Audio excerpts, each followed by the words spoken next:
আরণ্যককে ছেড়ে আদিত্য কাপুরের সঙ্গে থাকছে রোশনি। সম্পূর্ণটা জানতে ভিডিওটা প্রথম থেকে দেখতে থাকুন। গল্পের শুরুতে দেখা যায় জাজেসরা তো সবাই চলে আসে যে তাদের ফাইনাল কে হয়েছে উইনার সেটা জানানোর জন্য। তখন তো সবাই আবার চলে আসে। রুদ্ররূপ তো রঞ্জন প্রসাদের দিকে এক দৃষ্টিতে তাকিয়ে থাকে। রঞ্জন প্রসাদ বলে, কি ব্যাপার, তুমি এক দৃষ্টিতে যে আমার দিকে তাকিয়ে রয়েছে রুদ্ররূপ, কোনো প্ল্যান করছো নাকি নতুন করে আবার? খুনি তো অ্যানাউন্স করা হয় জাজেসদের একজনকে সিলেক্ট করতে বলা হয়। জাজেসরা তারপরে আদিত্য কাপুরকে বলে যে, যে ফাইনালিস্ট হয়েছে, যে সিলেক্ট হয়েছে তার নামটা বলতে। আদিত্য তো প্রথমেই সে ফাইলের মধ্যে নামটা দেখে খুশি হয়ে যায়। তারপরেই আদিত্য রোশনাইয়ের নামটাই সিলেক্ট করে। সবাই তো রোশনাইয়ের নাম শুনে খুব খুশি হয়ে যায়। সে তো ভাবতেই পারেনি যে ও সিলেক্ট হয়ে যাবে। গরিমার সঙ্গে ও পারফর্ম করবে। অপরদিকে গরিমা তো মেকআপ করতে করতে সেটা শুনে ওর তো খুব রাগ হতে থাকে। রোশনাই তো সিলেকশন হয়ে যায়। তারপরে মঞ্চে পারফর্ম করার জন্য রোশনাইকে আবার ডাকা হয়। বাদশা তো সেটা শুনেই বাদশা হঠাৎ করে রোশনাইকে নিয়ে স্বপ্ন দেখতে শুরু করে দেয়। দেখে যে বাদশা রোশনাইয়ের সঙ্গে ডান্স করছে, তা আবার স্টেজে একসঙ্গে। হঠাৎ করে তো বাদশার কিছুক্ষণ পরেও স্বপ্নটা ভেঙে যায়। রোশনাই তারপরে যখন রেডি হতে যাবে তখনই বাদশা রোশনাইয়ের পিছন পিছন যায়, গিয়ে রোশনাইকে ডেকে বলে, রোশনাই, তোমার সঙ্গে আমার কিছু কথা ছিল। রোশনাই বলে, আমার সঙ্গে আপনার তো কোনো কথা থাকার কথা নয় স্যারজি। বাদশা বলে, আমি বেশি সময় নেব না রোশনাই। রোশনাই বলে, বলুন। বাদশা বলে, রোশনাই, আমি যদি তোমার জন্য কখনো কিছু করে থাকি তার জন্য আজকে আমি সেটা রিটার্ন গিফট চাইছি। রোশনাই বলে, দেখুন স্যার, যে আপনি এতদিন আমার জন্য যা যা করেছেন তার সবটা হয়তো আমি রিটার্ন করতে পারবো না, যদি কিছুটা হলেও আমি রিটার্ন করতে পারি তাহলে একটু হলেও তো আমার বোঝটা হালকা হবে আজকে। বলুন আপনি যে আমি কি করতে পারি আপনার জন্য। বাদশা প্রথমে তো রোশনাইকে কংগ্রাচুলেট করে, তারপরে বলে যে তুমি অনেক ঝড়ঝাপটা পেরিয়ে আজকে সেমিফাইনাল থেকে ফাইনালে এসেছো রোশনাই। আমি খুব খুশি হয়েছি। তবে ফাইনাল রাউন্ডে তোমাকে কিন্তু নিজেকে প্রমাণ করতে হবে। প্রশ্নে বলে, স্যার, যে আমি কিছু প্রমাণ করতে চাই না। আমি যেটুকু পারি আমি সেটুকুই করব। আর এর থেকে এখানে আর বেশি কোনো প্রশ্ন নেই।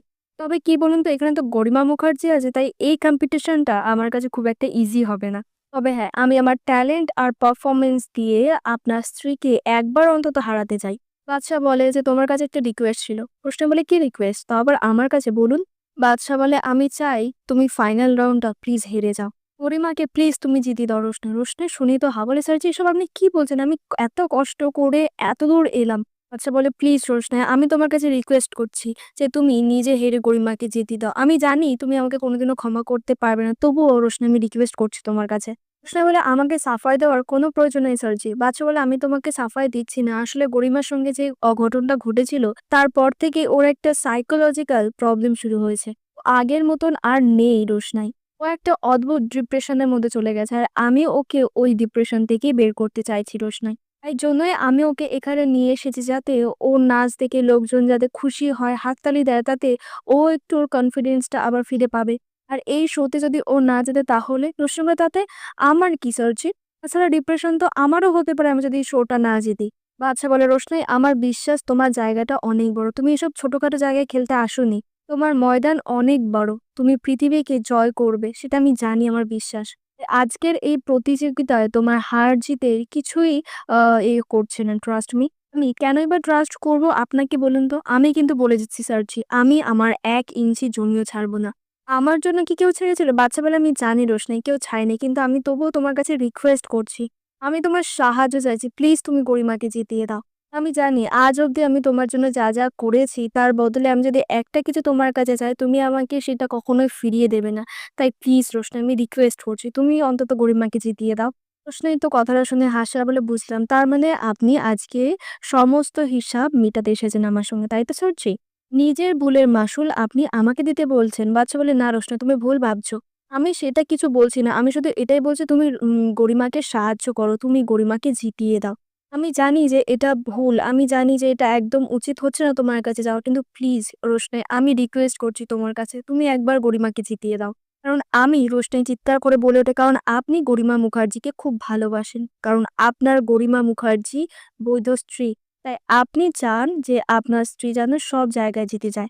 এটা অন্যায়ভাবেও হলেও, তাই তো স্যার? যার এটাই সত্যি। বাদশা বলে, রোশনাই, আমার এসব কথা শুনতে বা বলতে না একদমই ভালো লাগছে না। আমি শুধু তোমাকে রিকোয়েস্ট করতে পারি, আর কিছু না। প্লিজ তুমি একটাবার গরিমাকে এই সুযোগটা দাও রোশনাই। আমি জানি তুমি আমার এই রিকোয়েস্টটা রাখবে। রোশনাই তখন বলে যে, কেন রাখবো আমি আপনার রিকোয়েস্ট? হ্যাঁ, আমি মানছি যে আপনি আমার জন্য অনেক কিছু করেছেন। যখন সময় আসবে তখন আমিও চেষ্টা করব আপনার জন্য কিছু করার। কিন্তু গরিমা মুখার্জির জন্য আমি কেন কিছু করব? গরিমা মুখার্জির কোনো কন্ট্রিবিউশন তো আমার লাইফে নেই, বরং উনি সবসময় আমার খারাপটাই চেয়েছেন। বাচ্চা বলে আমি তাও বলছি রোশনাই, এই জেতাটা গরিমার জন্য খুবই দরকার। রোশনাই বলে, স্যার যে আপনার কি মনে হয় এই কম্পিটিশনটা আমার জন্য জেতা কি জরুরি নয়? দেখুন, এই শহরে কিন্তু আমি নতুন এসেছি। এখানে সবকিছু কিন্তু আমার কাছে নতুন, আর সবকিছু আমাকে নিজেকে তৈরি করে নিতে হচ্ছে। আমি 0 থেকে শুরু করেছি। আর এই কম্পিটিশনটা জিতলে আমার কাছে যে কতটা সুবিধা হবে সেটা কি আপনি বুঝতে পারছেন না? আচ্ছা, আপনি একটা কথা বলুন তো, আপনি কি চান? আপনি চান যে আমি আবার 0 তে চলে যাই, তাই না? আচ্ছা, আপনার আমাকে নিয়ে কোনো চিন্তা নেই, তাই না? শুধুমাত্র আপনার স্ত্রীকে নিয়ে আপনার চিন্তা, যে আপনার স্ত্রীকে কি করে জেতানো যায়। শুধুমাত্র আপনার স্ত্রীকে নিয়ে আপনি ভাবছেন। বাদশা তো তখন খুব ইমোশনাল হয়ে পড়ে। বলে, "রোশনাই, আমি নিরুপায়।" এ বলেই তো হাত দুটো রোশনাইয়ের সামনে পেতে দেয়। বলে, "পারলে তুমি আমাকে একটু ভিক্ষে দিও। তোমার পাশে দাঁড়ানোর জন্য তো আদিত্য কাপুর আছে, আর গরিমার পাশে দাঁড়ানোর জন্য আমি ছাড়া আর কেউ নেই। দয়া করে এইটুকু সুযোগ তুমি গরিমাকে প্লিজ করে দাও।" এই বলে তো হাত জোড় করে বাদশা, আর বলে, "তুমি এরপরে অনেক সুযোগ পাবে রোশনাই।" রোশনাই বলে, "আপনার কথা মতো কেউ না কেউ আমার পাশে ছিল। এই যেমন আগে আপনি ছিলেন, এখন নাকি আদিত্য কাপুর আছে। আসলে সত্যি কথাটা হলো আমার গুরুজি আমার পাশে আছে।" বাদশা তারপর কথা শেষে বলে, "ঠিক আছে, অল দ্য বেস্ট।" রোশনাই বলে, "অল দ্য বেস্ট? আচ্ছা, আপনি কিসের জন্য অল দ্য বেস্ট বলছেন? আপনি তো চান যে আমি এই কম্পিটিশনে যাতে হেরে যাই, তাহলে কিসের জন্য?"